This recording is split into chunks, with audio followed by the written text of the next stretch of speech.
चलिए आज देखिए पहला प्रश्न क्या कह रहा है। पहला प्रश्न कह रहा है एक व्यक्ति जो है 2 वर्ष के लिए 4% वार्षिक साधारण ब्याज की दर पर 5,000 रुपये जो है उधार लेता है। 5,000 रुपये जो है 4% ब्याज पर जो है उधार लेता है। कितना दिन के लिए? 2 वर्ष के लिए लेता है। वह तुरंत इसे प्रति वर्ष किसी अन्य व्यक्ति को 25/4% पर उधार दे देता है और ये भी 2 वर्ष के लिए देता है। 2 वर्षों के लिए लेन देन में उसका लाभ क्या ज्ञात कीजिए। कोई आदमी है वो जो है 5,000 रुपया जो है उधार लिया है। 5,000 रुपया जो है उधार लिया है और उसको क्या किया है, वो जो उधार लिया है वो 4% ब्याज पर लिया है और 2 वर्ष के लिए लिया है। और वो पैसा को वो क्या किया है कि दूसरे को लगा दिया है उधार पर। और वो जो लगाया है वो 25/4% रेट पर लगाया है। 2 वर्ष के लिए लिया है, 2 वर्ष के लिए लगा दिया है। तो कह रहा है कि जो ये लाभ कितना कमाया है। ऐसे होता है बहुत सारा आदमी क्या करता है कि बैंक से पैसा ले लेता है 7% 5% पे और उसको 10% पर दूसरे जगह पर लगा देता है। वही चीज़ यहाँ पर कर रहा है। 5,000 रुपया उधार लेता है किसी से, वो 4% के रेट से लेता है, 2 वर्ष के लिए लेता है। और क्या करता है कि 25/4% जो है उस रेट से जो है दूसरे को दे देता है, वो भी 2 वर्ष के लिए देगा। तब कह रहा है कि उस लाभ कितना कमाया है। चलिए पहले इसको बेसिक मेथड से हम लोग देख सकते हैं, उसके बाद फिर उसका एक आसान तरीका बताएंगे। क्या कह रहा है, 5,000 रुपया लिया है तब ब्याज कितना हो जाएगा 2 वर्ष में? 4% के हिसाब से ब्याज क्या हो जाएगा और 25/4% के हिसाब से ब्याज कितना हो जाएगा 2 वर्ष में। वही डिफरेंस पूछ रहा है दोनों का। तो इसका ब्याज रेट ज़्यादा है तो इसका ब्याज ज़्यादा होगा, तो इसमें उसका ब्याज घटाएंगे तो क्या हो जाएगा। ब्याज बराबर क्या होता है, मूलधन होता है। मूलधन कितना है? 5,000 है। ठीक है, मूलधन जो है 5,000 है। मूलधन गुने समय कितना है? 2 है, 2 वर्ष है। मूलधन गुने समय गुने दर, दर जो है इसका कितना है 25/4 है। 25/4 है इसका दर, 25/4 है। ब्याज बराबर क्या होता है? मूलधन गुने समय गुने दर, अब बटा में क्या होता है 100 होता है। तो इसको 100 कर देंगे। ठीक है, अब इसमें से घटा देंगे ये जो ब्याज पर लगाया था उसमें से जो पहले ब्याज पर लिया है उसको घटा देंगे तो इसका लाभ नहीं निकल जाएगा? निकल जाएगा। यानी इसके ब्याज में बड़ा वाला का ब्याज में छोटा वाला का ब्याज घटा देंगे तो निकल जाएगा कितना कमाया है। वही ना कह रहा है, पैसा लिया और इतना पर लगा दिया तो कह रहा है कितना कमाया है, तो इसमें इसको घटा देंगे। घटा देंगे तो क्या हो जाएगा, यहाँ भी हो जाएगा ब्याज बराबर मूलधन गुने समय, 2 वर्ष यहाँ भी है, दर यहाँ जो है 4% है, बटे 100 हो जाएगा। अब इसको हल कर लेंगे, जो आएगा वही आंसर हो जाएगा। हल करते हैं, क्या आता है यहाँ लिख देते हैं।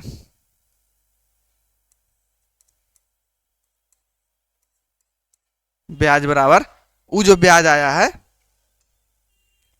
लाभ वाला ब्याज। अब इसको हल कर लो, 25 चौके 100, 2 दूनी 4। ठीक है, 2 हो गया और यहाँ हो गया 2 से 2500 हो गया। ठीक है, फिर 2 से इस 1250 हो जाएगा, 1250 हो जाएगा ना। फिर 2 से इसको काटेंगे तो 625 हो जाएगा। ठीक है, इसको हल कर लेते हैं, 2 शून्य से 2 शून्य। ठीक है, 4 दूनी 8 पचे 40 हो जाएगा। तो यहाँ क्या हो जाएगा, बराबर हो जाएगा 625 माइनस 4 दूनी 8 पचे 40 हो जाएगा, शून्य हो जाएगा ना। 4 दूनी 8 पचे 40 और फिर एक शून्य हो जाएगा, 400 हो जाएगा।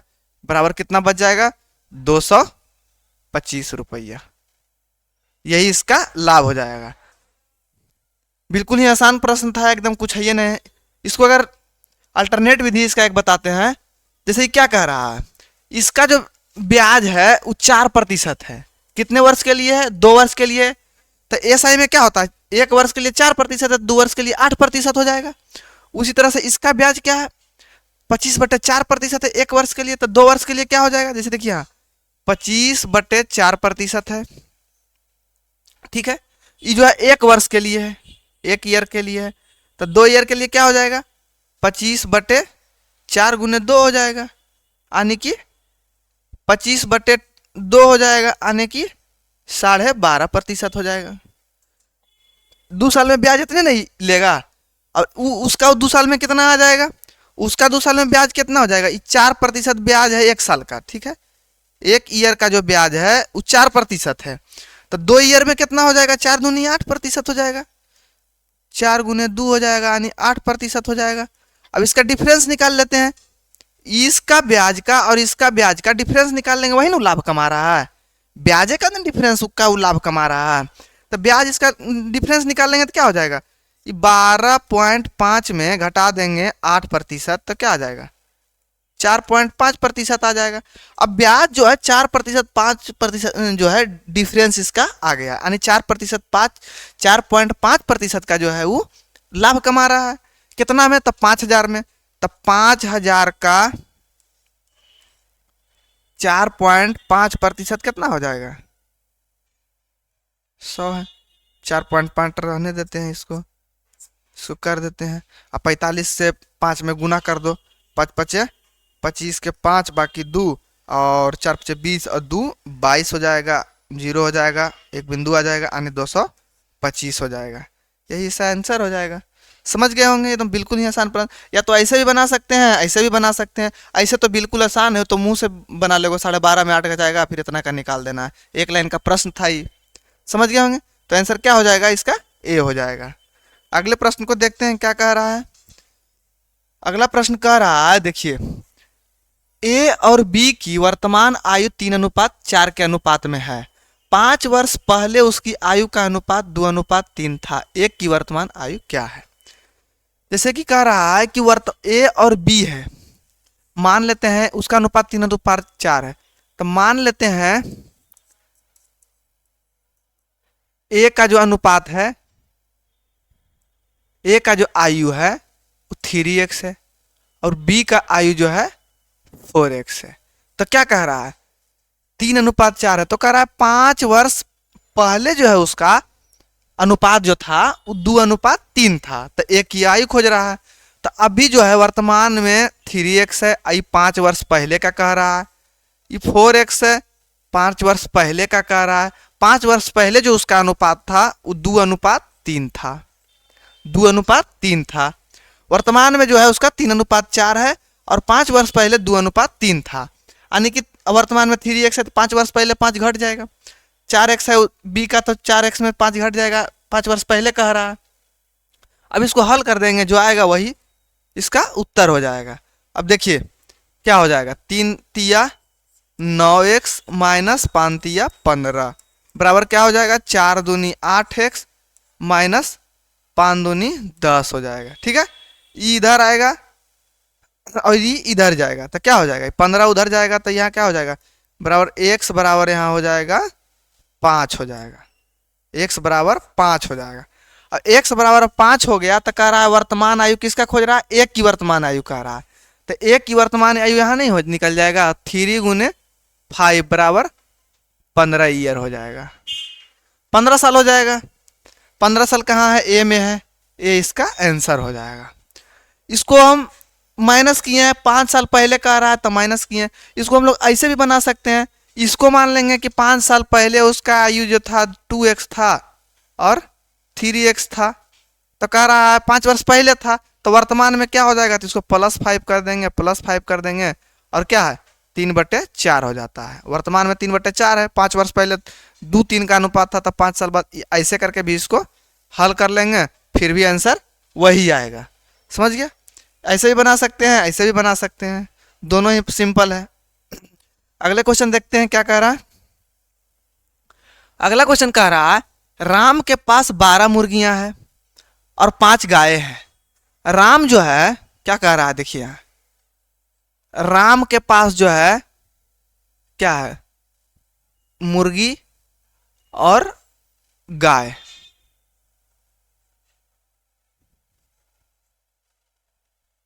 यहाँ मुर्गी है, यहाँ गाय है। ठीक है, राम के पास जो है 12 मुर्गी है और 5 गाय है। ठीक है, फिर क्या कह रहा है, श्याम के पास जो है श्याम के पास जो है 18 मुर्गी है और कितना गाय है, 9 गाय है। ठीक है, उसी तरह से प्रीतम के पास जो है, प्रीतम के पास जो है 4 मुर्गी है और 8 गाय है। प्रीतम के पास जो है 4 मुर्गी है, 8 गाय है। विनय के पास जो है, विनय के पास जो है 10 मुर्गी और 7 गाय है। 10 मुर्गी और 7 गाय है। ठीक है, किसके पास मुर्गी और गायों का अनुपात सबसे अधिक है? इसके पास 12 मुर्गी 5 गाय है, इसके पास 18 मुर्गी 9 गाय है, इसके पास 4 मुर्गी 8 गाय है, इसके पास 10 मुर्गी 7 गाय है। तो ये प्रश्न कह रहा है कि किसके पास जो है ज्यादा अनुपात में मुर्गी और गाय है, ये बोल रहा है। अनुपात में पूछ रहा है, मतलब कि किसका अनुपात, कहने का मतलब है सीधा सीधा प्रश्न का कहने का मतलब है किसका अनुपात ज्यादा है। तो किसका अनुपात ज्यादा हो जाएगा? यहां दे रहा है 12 मुर्गी 5 गाय है, 18 मुर्गी 9 गाय है, 4 मुर्गी 8 गाय है, 10 मुर्गी 7 गाय है। अब इसको हम हल करेंगे, यानी कि इसका हम क्या करेंगे, निकाल लेंगे, इसका हम अनुपात निकाल लेंगे। 12 और 5 का अनुपात निकाल लेंगे तो क्या हो जाएगा, 5 दूनी 10 हो जाएगा। 2 से करेंगे भाग तो इसमें, और बच जाएगा इसमें 2, तो क्या हो जाएगा, तो 5 दूनी फिर 5 चौक 20 हो जाएगा, 2.4 हो जाएगा। उसी तरह से ये है 9, 18 को 9 से भाग दे देंगे तो क्या आ जाएगा, 2 आ जाएगा। उसी तरह से इसको है 8 है और 4 है तो क्या हो जाएगा, 0.8 पचे 40, 0.5 हो जाएगा। ये 10 है, ये 7 है, इस एक मरतबे लगेगा, बच जाएगा 3, 30 हो जाएगा, 7 चौक 28, 1.4 हो जाएगा। तो कह रहा है किसका अनुपात अधिक है, तो किसका अनुपात अधिक है, तो राम का अनुपात अधिक है। तो क्या आंसर हो जाएगा, राम हो जाएगा इसका आंसर। समझ गए? इसी तरह से आगे देखिए, अब अगला क्वेश्चन क्या कह रहा है। अगला क्वेश्चन कह रहा है, चौथा नंबर देखिए, किसी वस्तु पर लगाए गए कर में 17% की कमी की जाती है। किसी वस्तु पर लगाए गए कर में 17% की कमी की जाती है और उसकी खपत में 17% की वृद्धि की जाती है। राजस्व में प्रतिशत परिवर्तन ज्ञात कीजिए। राजस्व में जो है प्रतिशत परिवर्तन कह रहा है, क्या होगा। कोई वस्तु, पहले देखिए राजस्व बराबर क्या होता है, फॉर्मूला देखिए पहले। राजस्व बराबर जो होता है वो होता है खपत गुने कर होता है। ठीक है, तो कह रहा है कि खपत में जो है, ये नहीं कह रहा है, कर में जो है 17% की कमी की जाती है, इसमें जो है 17% की कमी की जाती है, और जो है खपत में जो है 17% की वृद्धि की जाती है। इसका मतलब क्या हुआ, एक ही तरफ दोनों है, यानी 17% की वृद्धि भी की जाती है, 17% की कमी की जाती है। तो सक्सेसिव मेथड से इसको नहीं निकाल लेंगे कि कितना प्रतिशत कमी हुआ, कितना प्रतिशत वृद्धि हुआ। तो कह रहा है कि प्रतिशत परिवर्तन ज्ञात कीजिए, कितना परसेंट इसमें परिवर्तन हुआ है, यानी कि 17% का क्या कह रहा है, वृद्धि हुआ, कमी हुआ, 17% की जो है कमी हुआ। सक्सेसिव मेथड लगा के इसको निकाल लेंगे, 17% की कमी हुआ और 17% की वृद्धि हुआ, तो क्या हो जाएगा, 17 गुने 17/100 हो जाएगा। समझ गए होंगे? अब इसको हल कर लेंगे, जो आएगा 17 से 17 तो खत्म हो जाएगा, यहां बच जाएगा 17 का जो है 17 का स्क्वायर क्या होता है, 289 होता है। 2 शून्य है, 2 अंक के बाद हो जाएगा। और ये क्या हुआ, माइनस में हुआ, तो ये क्या हो जाएगा, डिक्रीज हो जाएगा। माइनस में इसका आंसर आ रहा है, यानी कि 2.89% का जो है डिक्रीज हो जाएगा। इसमें राजस्व में जो है परिवर्तन यही होगा कि 2.89% की इसमें डिक्रीज हो जाएगी, कमी हो जाएगी। समझ गए? बिल्कुल ही आसान प्रश्न था। आगे देखिए क्या कह रहा है अगला प्रश्न। अगला प्रश्न कह रहा है, एक वस्तु का सूची मूल्य जो है 1200 रुपये है। अंकित मूल्य, सूची मूल्य क्या होता है, अंकित मूल्य होता है। तो अंकित मूल्य कह रहा है 1200 रुपये है। यदि यह 10%, 8% और 5% की छूट श्रृंखला पर उपलब्ध है तो वस्तु का विक्रय मूल्य क्या होगा। दो तरीके से हम इसको बना सकते हैं। पहला तो देखिए 1200 रुपया है, इसका क्रय मूल्य 1200 रुपया है। आज सूची मूल्य, सॉरी, सूची मूल्य कितना है, 1200 रुपया है। 1200 रुपया इसका सूची मूल्य है। इस मूल्य में कह रहा है 10%, 8% और 5% की छूट दी जाती है श्रृंखला में। यानी कि पहले जो है 10% की छूट दी जाती है, 10% का छूट दी जाती है, इसका मतलब कि 90% पर दे रहा है वो, 90/100 हो जाएगा। फिर कह रहा है जो है इसमें जो है फिर अभी 8% का छूट दिया है, यानी कि फिर 8% का छूट दिया है, इसका मतलब 92% पर वो बेच रहा है। ठीक है, फिर क्या कह रहा है, अभी 5% जो है छूट दे रहा है, यानी अब जो मूल्य बचा उसका जो है वो 95% में बेच रहा है। छूट दे रहा है मतलब कि कोई सामान है 100% रहता है, कोई भी सामान का वैल्यू 100% रहता है, तो 5% अगर छूट दे रहा है तो इसका मतलब है 95% पर वो बेच रहा है। वही चीज यहाँ हम लिखे हैं, 8% अगर छूट दे रहा है तो इसका मतलब है कि 92% पर वो बेच रहा है सामान। 10% छूट दे रहा है, इसका मतलब है कि 90% पर बेच रहा है। तो श्रृंखला में कह रहा है, तो श्रृंखला में हम इसको कर दिए हैं। अब कह रहा है तो फिर मूल्य कह रहा है इसका विक्रय मूल्य क्या हो जाएगा, तो विक्रय मूल्य इसका निकाल लेंगे। क्या हो जाएगा, क्या हो जाएगा इसका एसपी बराबर, देखिए इसको हल कर लेंगे, 2 शून्य से 2 शून्य कट जाएगा, 1 शून्य से 1 शून्य यहाँ कट जाएगा। अब जो है यहाँ 9×5 = 95 हो जाएगा और 2×5 = 10 हो जाएगा। ठीक है, अब इसको 2 से काट लेंगे, यहाँ 6 हो जाएगा। ठीक है, 6 है, 9 है, 92 है, 19 है बटा 100 है। ठीक है, अब इसको हल कर लेते हैं, क्या आ जाएगा इसका आंसर, 2 अंक के बाद है, इसको ऐसा ही रहने दे देते हैं और इसको गुना कर लेते हैं। गुना करेंगे तो क्या आ जाएगा, 6 9 54।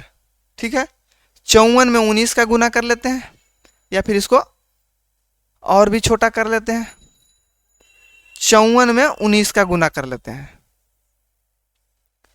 6 9 54 में 19 का गुना कर लेंगे तो क्या आ जाएगा, 9 चौक 36 के 6 बाकी 3, 9 चौक 36 के 6 बाकी 3, 9 5 45, 9 5 45, 46 47 48 हो जाएगा और 54 हो जाएगा, यानी यहाँ 6 हो गया, 8 4 12, 8 4 12 के 2 बाकी 1 हो जाएगा, 5 4 9 1 10 हो जाएगा। 10 से 26 में जो है 92 का गुना कर लेते हैं, तो ये हो जाएगा 20 26 दूना 52 हो जाएगा, और 6 9 54 के 4 बाकी 2 हो जाएगा, यानी कि गुना करेंगे तो 943.92 इसका आंसर आ जाएगा। इसको अगर हल करेंगे तो 943.92 आ जाएगा इसका। इसको हल करेंगे 943.92 आ जाएगा इसका आंसर। इस तरीके से बना लेंगे। एक और मेथड है सक्सेसिव मेथड। सक्सेसिव मेथड से भी हम इसको बना सकते हैं। तीनों का जो है पहले सक्सेसिव मेथड से एक परसेंटेज निकाल लेंगे, एकल परसेंटेज निकाल लेंगे, मतलब एकल छूट निकाल लेंगे, और उसके बाद इसको हल कर देंगे तो आंसर आ जाएगा। जैसे 8% है और 10% है, उसी तरह से 5% है, पहले 8 10 का निकाल लेंगे, फिर 5 का निकाल लेंगे। जैसे देखिए बता देते हैं, 10% है और 8% है, ठीक है। एकल छूट कह रहा है, 10 × 8 हो जाएगा बटे 100 हो जाएगा, ठीक है। यहाँ हो गया 18 माइनस हो जाएगा, यहाँ 0.8 हो जाएगा, ठीक है, 0.8 हो जाएगा। अब 18 में 0.8 घटाएंगे तो क्या हो जाएगा, 17.2 हो जाएगा। अब 17.2 हो गया और इसमें जो है प्लस हो जाएगा 5 और फिर माइनस हो जाएगा 17.2 × 5/100 हो जाएगा, ठीक है।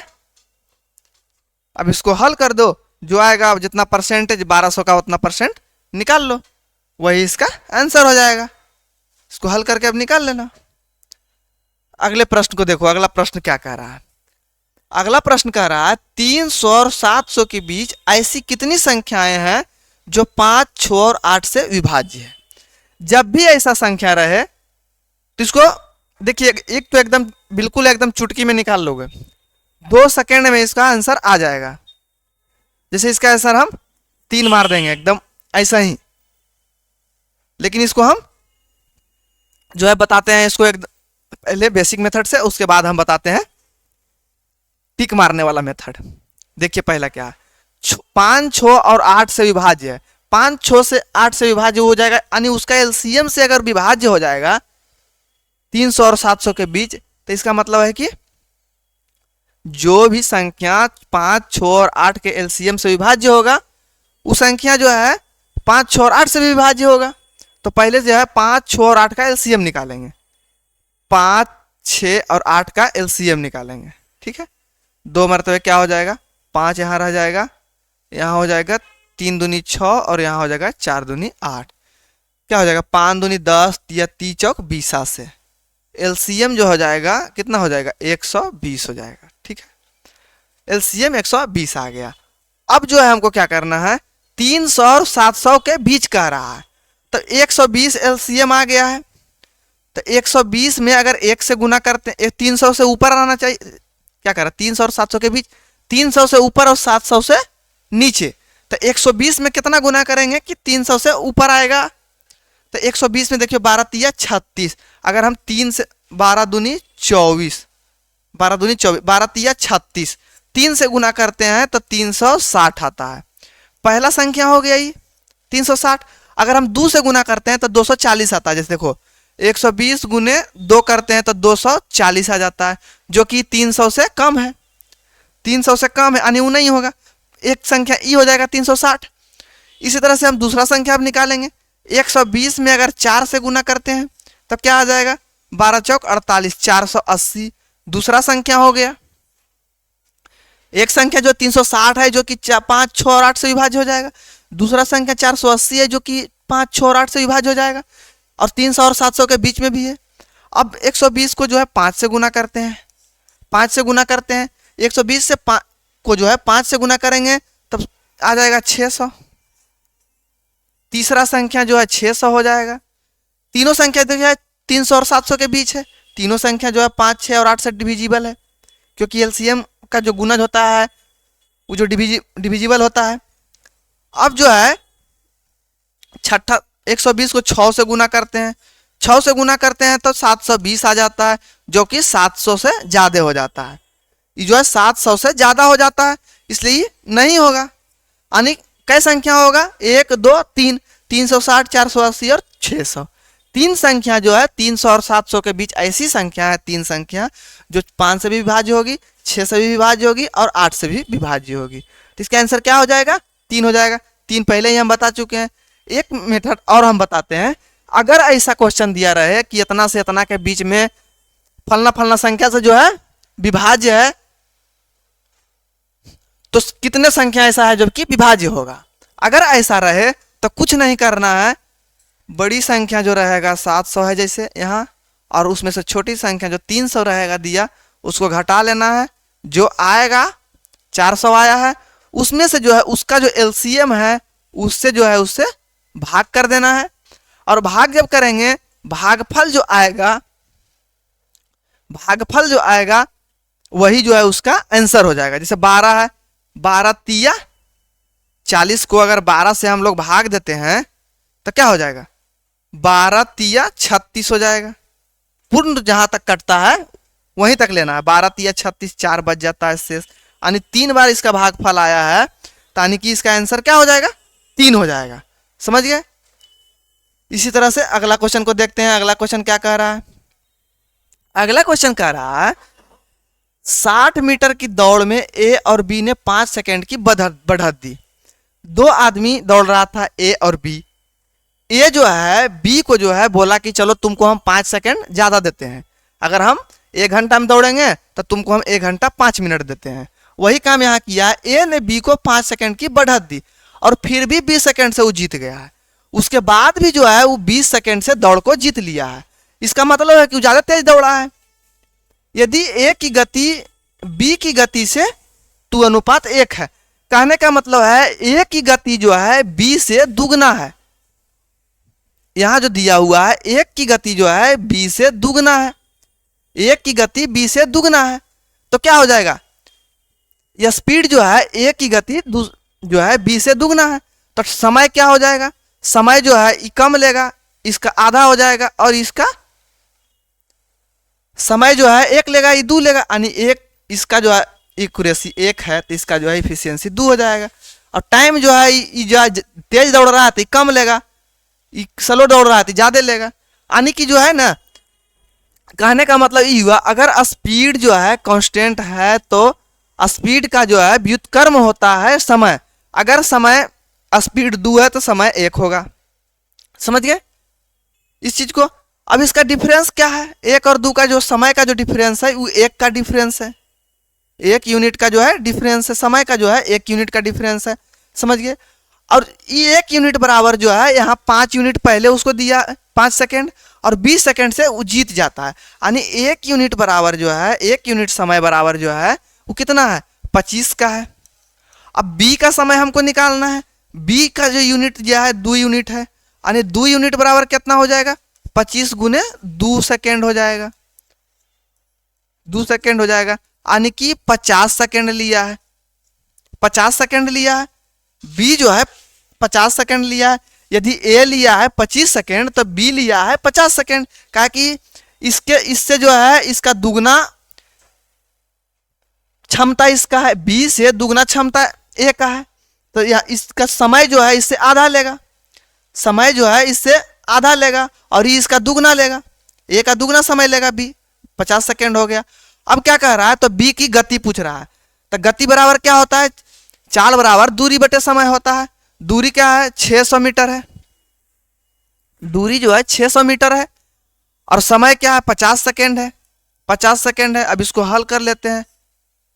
12 पचे 60, यानी कि 12 मीटर पर सेकेंड हो जाएगा इसका आंसर। यानी कि बी की गति जो होगा 12 मीटर पर सेकेंड होगा। समझ गया। अगले प्रश्न को देखो। अब अगला प्रश्न क्या कह रहा है, अगला प्रश्न कह रहा है ए बी और सी का औसत 35 है। ए बी सी का अगर औसत 35 है तो ए प्लस बी प्लस सी बराबर क्या हो जाएगा, 35 गुने 3 हो जाएगा। औसत क्या होता है, जितना अंक कुल योग रहता है और जितना अंक रहता है जितना आदमी रहता है उससे भाग दे देते हैं। तो यहां क्या हो जाएगा, 35 गुने 3 हो जाएगा। अब क्या है, ए सी और डी का औसत जो है वो कह रहा है 40 है। और ए सी डी का औसत 40 है तो ए प्लस सी प्लस डी कितना हो जाएगा, 40 गुने 3 हो जाएगा। यहां हो जाएगा 5 तिया 15 के 5 बाकी 1 और 3 तिया 9 और 1 10, 105 हो जाएगा। 40 तिया 120 हो जाएगा। अब कह रहा है यदि d 25 है तो b का मान ज्ञात कीजिए। यदि a plus C plus d में जो है d का मान 25 है तो यहाँ a प्लस सी नहीं निकल जाएगा। d को अगर हम घटा देते हैं तो a प्लस सी निकल जाएगा। तो a सी डी 120 दिया हुआ है तो a और c क्या हो जाएगा, 120 माइनस हम 25 कर देंगे बराबर क्या हो जाएगा, 95 हो जाएगा।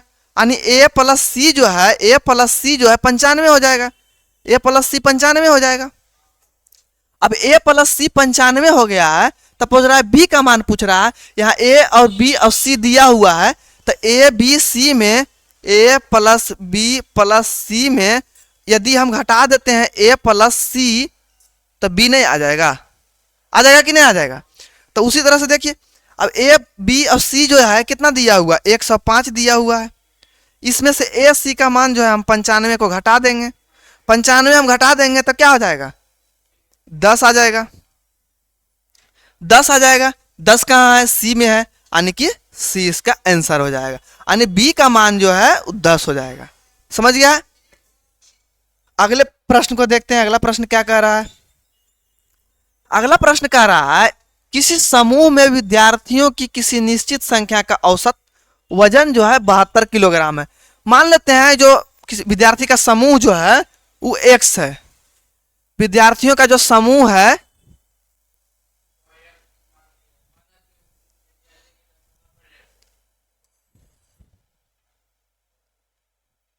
विद्यार्थी का जो है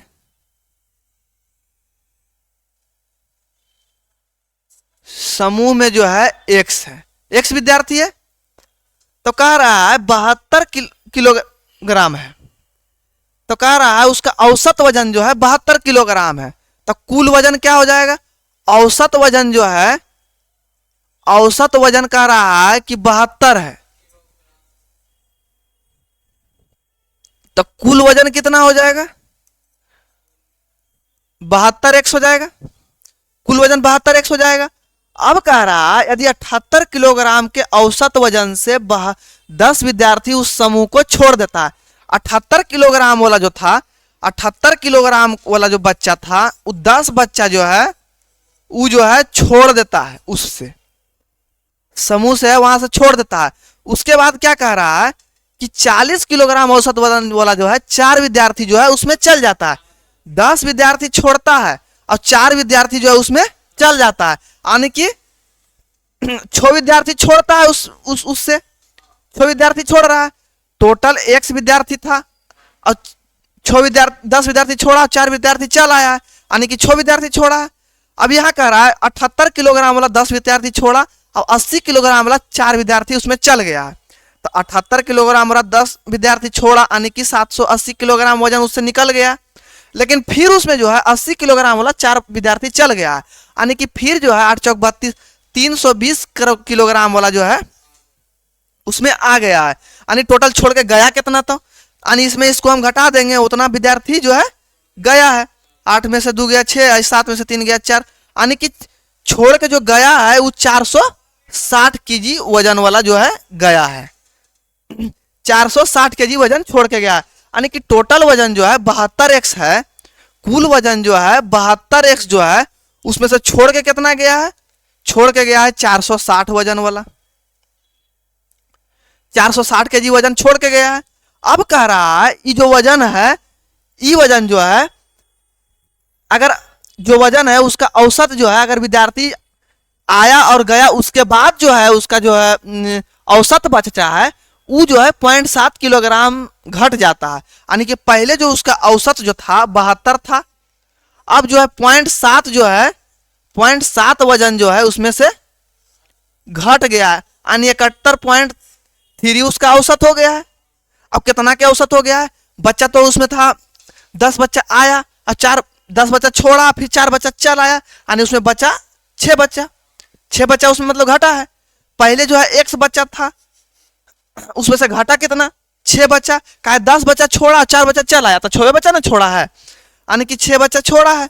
अब कह रहा है औसत जो है 71.3 है, तो कुल वजन कितना हो जाएगा? औसत गुने बच्चा, कुल वजन निकल जाएगा, यानी 71.3 हो जाएगा। अब दोनों बराबर हो गया है। अब इसको हल कर लेंगे, जो आएगा वही इसका आंसर हो जाएगा। अब देखिए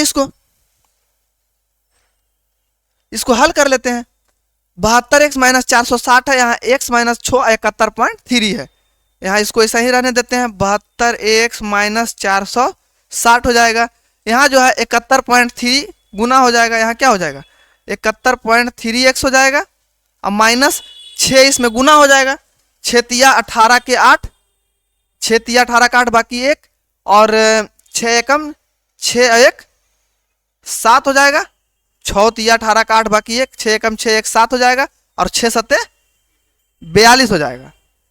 42 हो जाएगा। एक अंक के बाद दशमलव है, एक अंक के बाद दशमलव दे देंगे, 427.8 हो जाएगा। इधर जो है 460 है, इसको इधर ले जाएंगे और इसको इधर लाएंगे, यानी कि 72x में 71.3x घटाएंगे तो क्या हो जाएगा? 0.7x बचेगा, 0.7x बचेगा। 72x में 71x घटाएंगे 1x, 1x में जो है घटाएंगे 0.3, 0.3 घटाएंगे 7x बचेगा। अब जो है 0.7x बराबर क्या हो जाएगा? इधर जाएगा तो 460 इधर चल गया, और उसमें घट जाएगा कितना? 427.8 घट जाएगा। क्या हो जाएगा? यहाँ 2 हो जाएगा, 10 में से 8 गया 2, 9 में से 7 गया 2, और ये बच गया 6 है तो 5 बच गया, 5 में से 2 गया 3, यानी 32.2 बच जाएगा। यहाँ 32.2 बच जाएगा, और पॉइंट से पॉइंट ही चल गया। अब इसको 7 से काट देते हैं, 7 चौक 28, 7 चौक 28 हो गया, 28 29 30 31 32 4 बच गया, और 7 छक 42 हो गया, यानी कि 46 हो जाएगा। x का वैल्यू जो है 46 हो जाएगा, यानी कि कितना बच्चा उस समूह में था? उस समूह में जो है 46 बच्चा था। इसका आंसर बी हो जाएगा। समझ गए? अब अगले प्रश्न को देखते हैं। अगला प्रश्न क्या कह रहा है? अगला प्रश्न कह रहा है समान क्षमता वाले 2 कंटेनरों में दूध और पानी का अनुपात क्रमशः 3:4 और 3:1 है। यदि दोनों कंटेनरों को पूरे मिश्रण को रखने की क्षमता वाले एक कंटेनर में खाली कर दिया जाता है तो बड़े कंटेनर में दूध और पानी का अनुपात क्या होगा। मतलब इसका कहना है कि 3:4 के एक कंटेनर है, उसमें जो है पानी उतना ही मिश्रण है जितना कि 3:1 वाला में। मिश्रण दोनों में बराबर है, मिश्रण दोनों में बराबर है, अनुपात अलग अलग है। इसमें 3:4 के अनुपात में है और उसमें 3:1 के अनुपात में है। जैसे देखिए पहला कंटेनर में जो है, फर्स्ट कंटेनर में जो है 3:4 के में मिश्रण है और उसमें क्या है, दूध और पानी का मिश्रण है। मान लीजिए अगर मिल्क जो है 3 है तो वाटर जो है 4 है।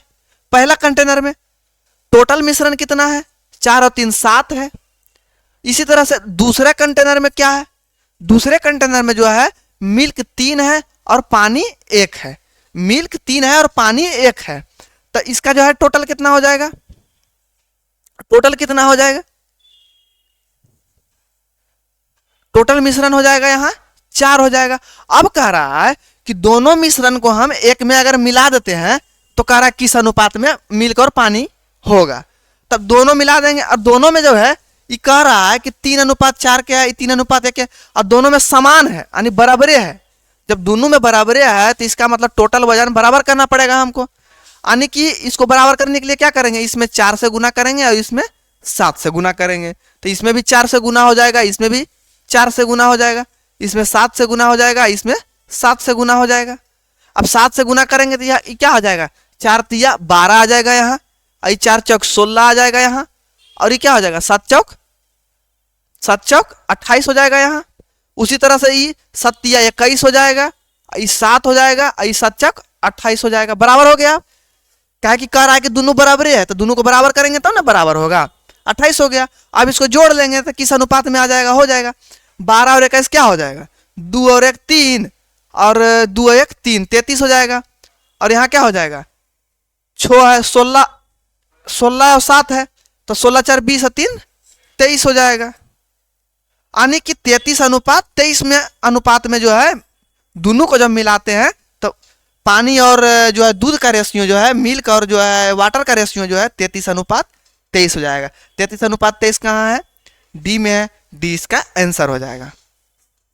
अगले प्रश्न को देखते हैं। अगला प्रश्न क्या कह रहा है, अगला प्रश्न कह रहा है ए और बी जो है किसी कार्य को 36 दिन में कर सकता है।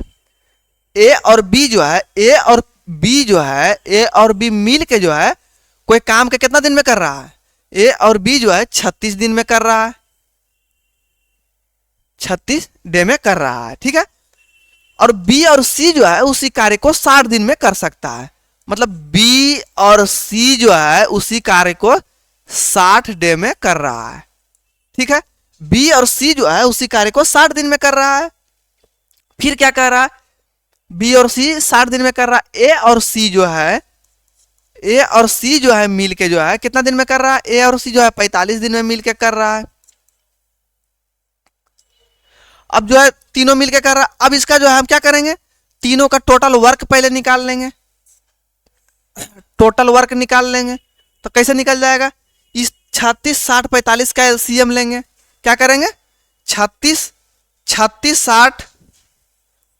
60 और 45 का जो है एलसीएम लेंगे तो क्या हो जाएगा, 2 मरतबे 18 हो जाएगा, यहाँ 30 हो जाएगा, यहाँ 45 रह जाएगा। फिर जो है इसको 2 मरतबे करेंगे, 9 हो जाएगा, यहाँ 15 हो जाएगा, यहाँ 45 रह जाएगा। फिर जो है 3 मरतबे इसको लगाएंगे तो 3 तिया 9 हो जाएगा, 5 तिया 15 हो जाएगा और 15 तिया 45 हो जाएगा।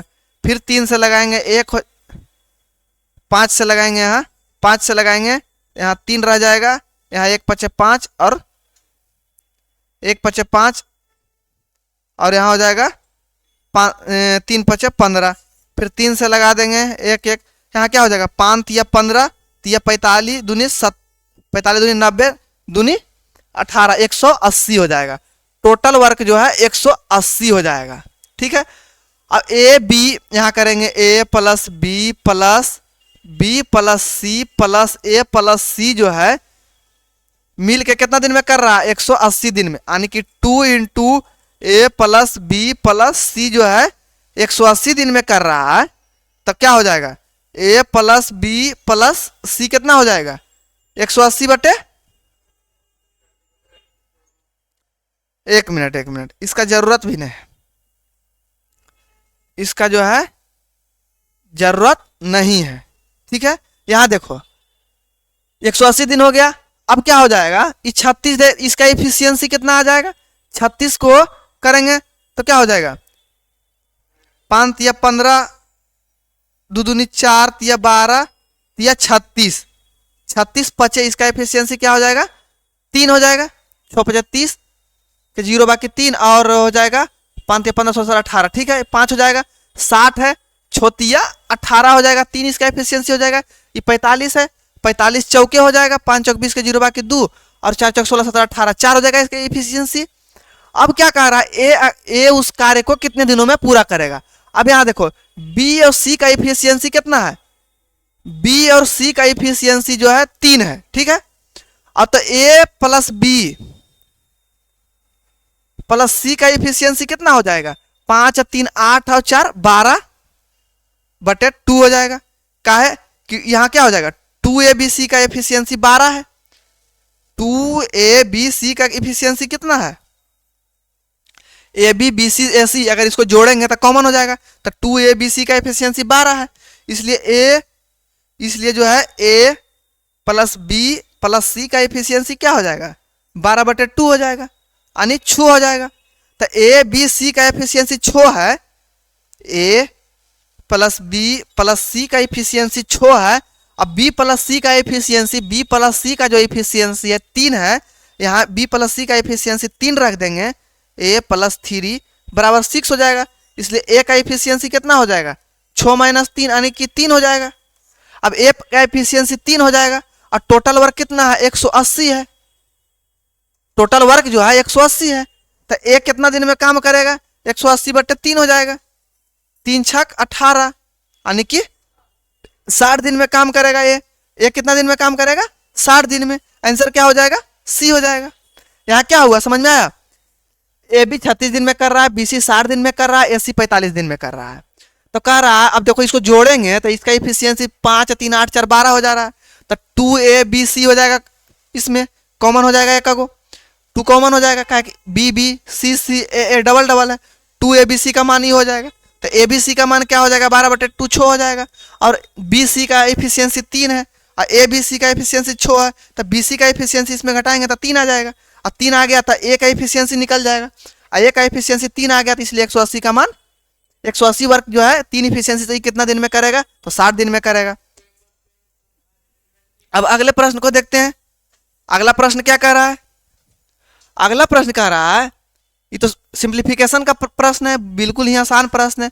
अभी देखिए कम से कम जो है 20-30 तक जो है क्यूब, कम से कम 50 तक क्यूब और 50 तक जो है स्क्वायर याद करना बड़ा जरूरी होता है। अब देखिए जो है 68 59 जो है किसका क्यूब होता है, 68 59 जो है 19 का क्यूब होता है, 19 का क्यूब क्या होता है, 68 59 होता है, तो ऊपर हो गया 19। अभी जो है 1296 जो है 36 का जो है 36 का स्क्वायर जो है 1296 होता है, ठीक है, 36 का स्क्वायर 1296 होता है। अब 36 को हम ऐसे भी तो लिख सकते हैं, 36 है तो इसको 6 का स्क्वायर बटे स्क्वायर भी कर सकते हैं, बराबर 1296 होता है। 36 का स्क्वायर 1296 होता है, तो 6 का स्क्वायर भी कर सकते हैं, यानी कि 6 पर पावर 4 हो जाएगा, बराबर 1296 हो जाएगा, और 6 पर पावर 4 हो जाएगा यहाँ 1296, तो 6 पर पावर 4 तो यहाँ नहीं हो जाएगा, 6 हो जाएगा कि नहीं, 6 पर पावर 4 कह रहा है, तो 6 पर पावर 4 बराबर क्या हो जाएगा, 4 पावर खत्म हो जाएगा, 6 बच जाएगा। समझ में आया, यहाँ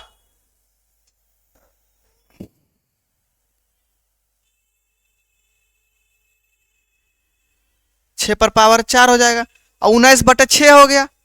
अब इसको जो है 3 बटे 57 में गुना कर देंगे, गुने जो है 42 कर देंगे। अब इसको हल कर देंगे तो जो आंसर आएगा 19 तिया 57, 3 से 3 कट गया, 6 सते 42 हो जाएगा। इसका आंसर जो है 7 आ जाएगा। समझ गया। अगले प्रश्न को देखो, अगला प्रश्न क्या कह रहा है। अगला प्रश्न कह रहा है तिर्यक ऊंचाई एक शंकु है, जैसे एक शंकु है, ठीक है, ई जो है एक शंकु है। शंकु में क्या होता है, ई एल से सूचित किया जाता है। इसको इसको क्या एल से सूचित किया जाता है, ये क्या है, तिर्यक जो है ऊंचाई इसको बोला जाता है, ठीक है। तिर्यक ऊंचाई कितना दिया हुआ है, एल बराबर जो दिया हुआ है 4.2 दिया हुआ है, ठीक है। तिर्यक ऊंचाई 4.2 इकाई के एक शंकु का पार्श्व पृष्ठीय क्षेत्रफल कितना है, उड़ गया है इसमें, पार्श्व पृष्ठीय क्षेत्रफल कितना है,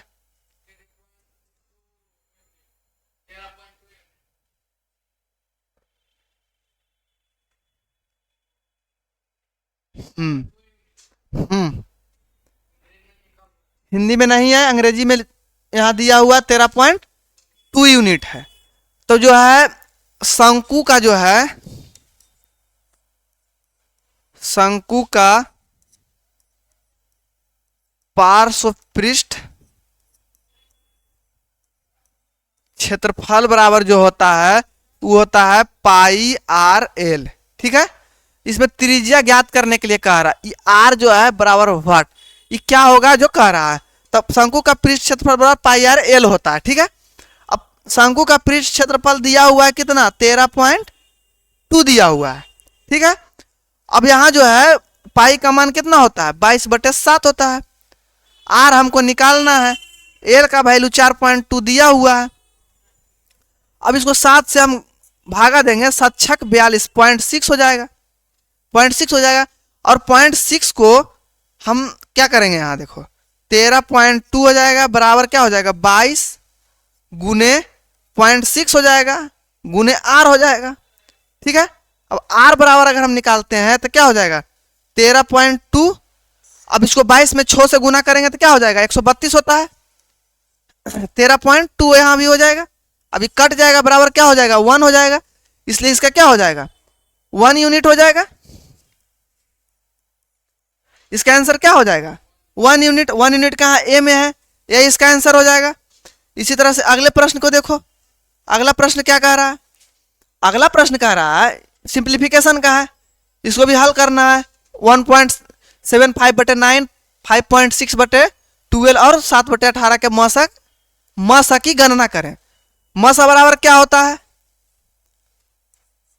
मसा बराबर होता है अंश का मसा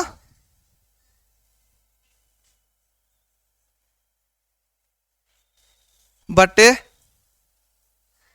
हर का लसा। मतलब समझ में आया, जब भी मसा या लसा अगर लसा निकालना रहता तो क्या होता, अंश का लसा बटे हर का मसा। तो इसमें जो है इसका अंश जो है ऊपर वाला होता है, हर नीचे वाला होता है। अंश का मसा निकालना है, हर का लसा निकालना है।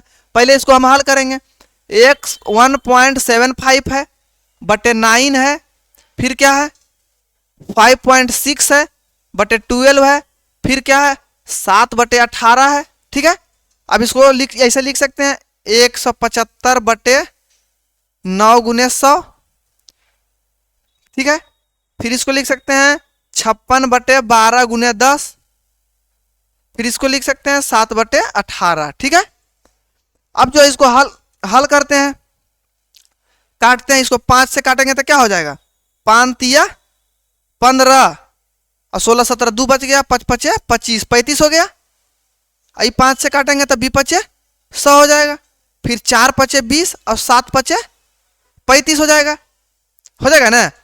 अब यहाँ क्या हो जाएगा, 56 है, 56 है तो क्या हो जाएगा 6 दूनी 12, 28 दूनी 56, 3 दूनी 6 और 14 दूनी 28, 7 दूनी 14 और 5 दूनी 10, ठीक है। क्या हो जाएगा बराबर 7/36, 7/15, 7/15 हो गया और 7/18। अब HCF निकालेंगे तो ऊपर वाला का HCF निकलेगा। क्या कह रहा है, मसा निकालना है, मसा बराबर क्या हो जाएगा, इसका मसा बटे क्या हो जाएगा 7 हो जाएगा, और 36 15 18 का LCM निकालेंगे 36 15 18 का एलसीएम निकालेंगे तो कितना आएगा?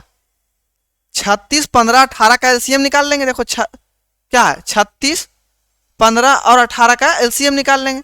दो मरतबे क्या हो जाएगा, 18 दूनी 36, यहाँ 15 हो जाएगा, 9 दूनी 18 हो जाएगा। ठीक है, अब यहाँ क्या करेंगे, 3 से करेंगे तो क्या हो जाएगा, 6 तिया 18, 5 तिया 15 और 3 तिया 9। फिर 3 से करेंगे, 2 तिया 6, 5 तिया 15, 1 तिया 3, यानी क्या हो जाएगा, 3 तिया 9 दूनी 18, 95 दूनी 180 हो जाएगा। 7/180 हो जाएगा इसका आंसर। समझ गया, मसा क्या हो जाएगा, 7/180 हो जाएगा। ऑप्शन इसमें गायब है। अगला प्रश्न को देखते हैं। अगला प्रश्न क्या कह रहा है?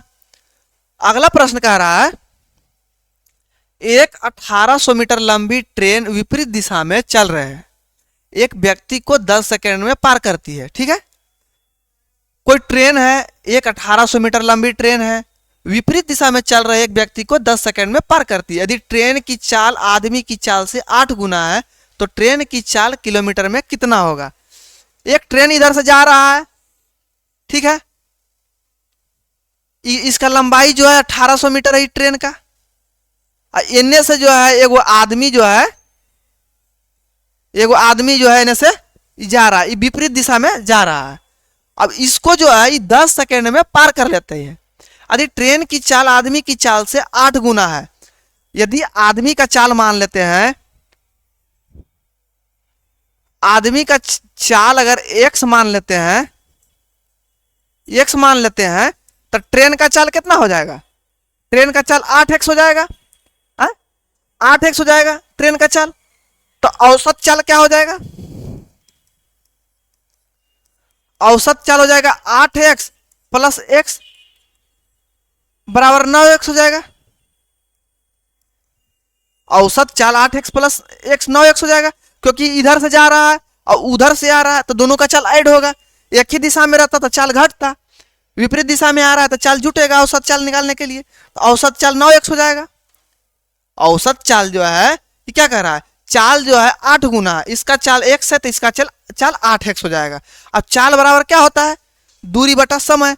औसत चाल इसका 9x है। अब इतने बराबर नहीं हो जाएगा, ये 1800 मीटर जो है का ट्रेन है, पार करने में कितना समय लगा है? 10 सेकंड लगा है। 10 सेकंड लगा है। 9x चाल को पार करने में कितना लगा है? 10x लगा, 10 सेकंड लगा है। 10 सेकंड लगा है, यानी कि औसत चाल अगर निकालते हैं तो इसका औसत चाल इसका औसत चाल एक रहेगा। तो 9x बराबर 1800/10 हो जाएगा। अभी जो है मीटर पर सेकंड में है, ये मीटर में है, सेकंड में है, तो मीटर पर सेकंड में इसका औसत चाल निकल जाएगा। इसलिए अब इसको हम 18/5 से गुना कर देंगे तो किलोमीटर पर आवर में निकल जाएगा ये। अब इसको हल कर देते हैं, ये हो जाएगा यहाँ से यहाँ, ये 5 से काट देंगे तो ये हो जाएगा 5 या 15, 16 17 18 3, अब 5 छक 30 हो जाएगा। ठीक है, अभी 9 से काट देंगे इसको तो 9 चक 9 18 9 30 9 चक 36 हो जाएगा। यानी कि x बराबर जो हो जाएगा कितना हो जाएगा?